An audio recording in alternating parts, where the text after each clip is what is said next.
کہ اللہ قسم لے رہا ہے انبیاء کرام سے، قسم لے رہا ہے کہ تمہیں قسم ہے میری کہ جب میرا محبوب آئے گا تم نے کیا کرنا ہے، لا تؤمنن، ایمان لانا ہے۔ یا اللہ یہ تو پہلے ہی سارے ایمان والے ہیں، یہ تو سارے نبی ہیں، صاحب شریعت ہیں، ان کے ایمان لانے کا مقصد کیا ہے؟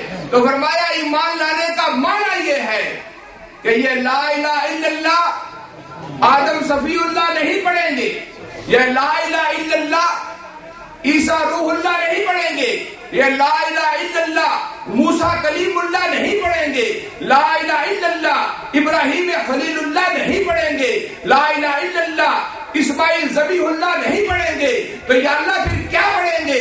تو فرمایا جب میرا مصطفیٰ آئے سب چھوڑ کر پڑھیں گے لا الہ الا اللہ محمد رسول اللہ۔ یہ قرآن کہتا ہے، یہ قرآن کہتا ہے، قرآن کہتا ہے کہ نبی جو ہے وہ بھی اپنا کلمہ نہیں پڑھیں گے۔ اور یہی وجہ ہے کہ جب عیسیٰ علیہ السلام آئیں گے، جب عیسیٰ علیہ السلام کا نزول ہوگا تو یہ نہیں پڑھیں گے لا الہ الا اللہ عیسیٰ روح اللہ، کہیں گے لا الہ الا اللہ محمد رسول اللہ، کیونکہ سرکار کی زندگی کے اندر عیسیٰ علیہ السلام ہی سرکار کے جو ہے بعد عیسیٰ علیہ السلام آئیں گے آپ کی نبوت میں تو وہ سرکار پر ہی کلمہ پڑھیں گے۔ تو احباب مکرم اب یہاں پہ ایک بات قابل غور یہ ہے کہ جب اللہ رب العزت نے اپنی توحید کا وعدہ لیا کہ تمہارا رب کون ہے، تو اس مجمع کے اندر نیک بھی موجود ہیں،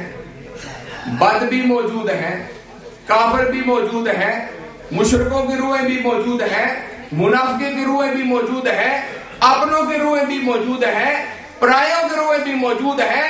مگر جب رسول اللہ کے عہد کا وعدہ لیا تو قرآن نے تمام روحیں تو درکنار، اس کے اندر کسی ولی کو شامل نہیں کیا، کسی صحابی کو شامل نہیں کیا، کسی ابرار اتقیاء کو شامل نہیں کیا، فقط ایک ہی مجمع تھا، واحد اللہ میثاق النبیین، صرف نبیوں کا مجمع تھا، رسولوں کا مجمع تھا۔ یہ عظمت مصطفیٰ ہے، یہ عظمت مصطفیٰ کا اظہار ہے کہ رب کائنات نے جس مجمع کے اندر میرے مصطفیٰ کا ذکر کرنا چاہا تو فرمایا ذکر بھی پاک ہے، بندے بھی پاک ہونے چاہیے، بندے بھی پاک ہونے چاہیے۔ اور کیسے پاک؟ کہ جن کے بارے میں نصوص ثابت ہو، نص ثابت ہو، جن کا دل جو ہے اللہ کے کنٹرول میں ہو، ایسے پاک انبیاء کرام۔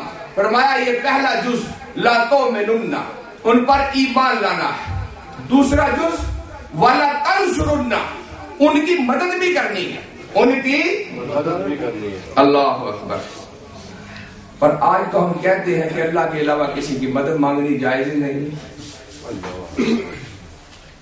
آج تو یہ بھی کہا جاتا ہے کہ اللہ کے علاوہ کسی سے مدد مانگنا شرک و بدعت ہے۔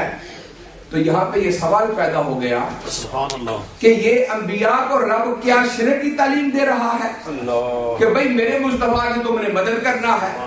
جو یہ بھی تو کہہ سکتا تھا تم نے ایمان لانا ہے، مدد میرے ذمے ہے، میں رب ہوں، میں خالق ہوں، میں مالک ہوں، میں ہی اس کی مدد کروں گا، تم کون ہو مدد کرنے والے؟ لیکن یہاں پہ رب نے فرمایا کہ اے محبوب تیری مدد میں تو کروں گا، لیکن میں نے سارے انبیاء کی ڈیوٹی لگا دی ہے کہ جو تیری زندگی پائیں گے سارے تیری مدد بھی کریں گے۔ یہاں سے پتا چلا کہ کوئی مسئلہ اور ہے، کوئی بات میں ابہام ہے۔ جو مدد سے منع کیا جاتا ہے وہ مدد صرف وہ مدد منع ہے جو خدا سمجھ کر کسی سے لی جائے۔ اگر کوئی کہے یہ خدا ہے اور پھر مدد مانگی جائے تو یہ شرک ہے، کفر ہے، سب کچھ ہے۔ اور اگر بڑا بھائی سمجھ کے مدد مانگی جائے تو یہ جائز ہے۔ اور ہر روز ہم مدد لیتے ہیں، میرے دوست میری مدد کر دو، میرے گھر والوں میری مدد کر دو، میرے بیٹوں میری مدد کر دو، ہر چیز مدد پہ چل رہی ہے۔ لہذا کون سے جو ہے کون سی مدد منع ہے جو کسی کو رب اور الہ سمجھ کر کی جائے؟ تو احباب مکرم یہ دوسرا اجتماع تھا، کس چیز کا بھائی؟ ذرا مہربانی کر کے بولتے جائے تھوڑا سا۔ یہ کس کا اجتماع تھا بھائی؟ یہ میلاد کا اجتماع۔ کس کا اجتماع؟ ذرا بولے تو صحیح بھائی۔ میلاد کا لفظ میں نے ایجاد نہیں کیا، یہ میلاد النبی کا لفظ جو ہے میں اللہ کے گھر میں بیٹھ کے کرتا ہوں. یہ کسی مولوی کی ایجاد نہیں ہے, کسی پیر کی ایجاد نہیں ہے, کسی جو ہے فقیہ کی ایجاد نہیں ہے.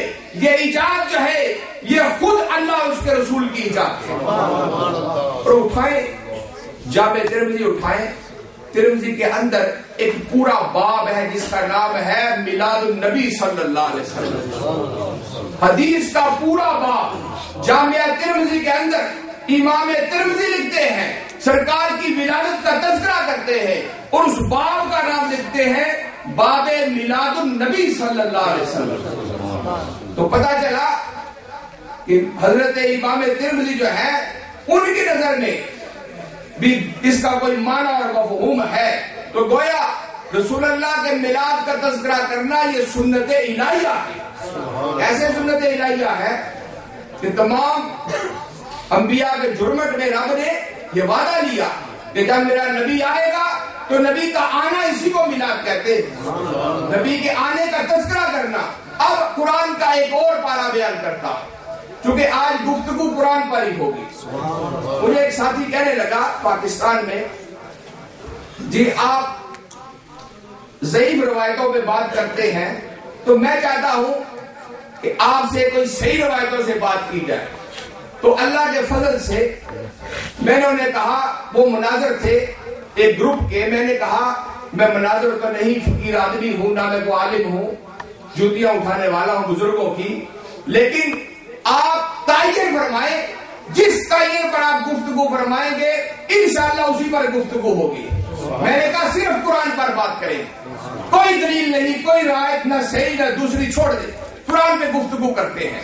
اللہ کے فضل سے قرآن کی 2 آیتیں جب پڑھی گئی تو کہنے لگے بس بھائی, قرآن سارا ہی الحمد سے لے کر والناس تک جو ہے یہ مصطفیٰ